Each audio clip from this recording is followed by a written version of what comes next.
foreign policy, national security, civil liberties speech, an activist who has been a thorn in the side of 2 White Houses now, Medea Benjamin from Code Pink.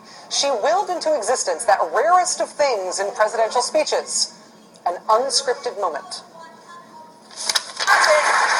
So today, once again, today, these desperate people. I'm about to address it, ma'am, but you got to let me speak. I'm about to address it. Commander-in-Chief. Let me address it. Close Guantanamo today. Why don't you let me address it, ma'am? Release those 86 prisoners. Why don't you sit down and I will tell you exactly what I'm going to do.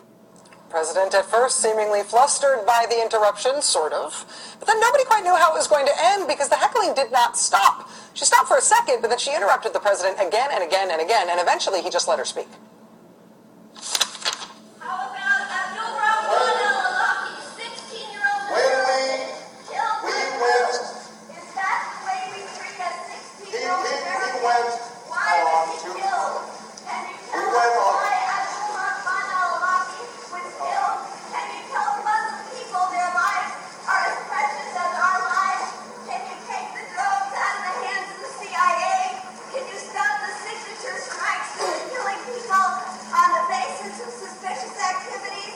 We're Will you addressing this. apologize to the thousands of Muslims that you have killed? Will you compensate the innocent family victims? That will make us safer here at home. I love my country. I love the rule of law. The drones are making us less safe, and keeping people in indefinite detention in Guantanamo is making us less safe. Abide by the rule of law. You're a constitutional lawyer. All that while, this was the look on the president's face. Listening. Standing there listening at what is supposed to be his own speech. But the look of a maybe flustered president being heckled at extraordinary length We're addressing that, ma'am. eventually seemed to give way to something else. The voice of that woman is worth paying attention to.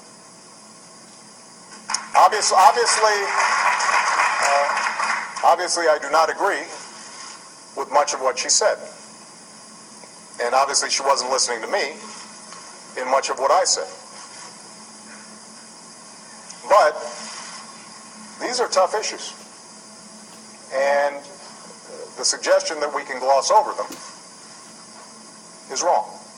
The activists at Code Pink and Medea Benjamin are not trying to make friends. They are out to be disruptive to those with whom they disagree. And the president today reacted in a way that was so surprising, in part, I think, because he thought he was saying something with which anti-war protesters would agree.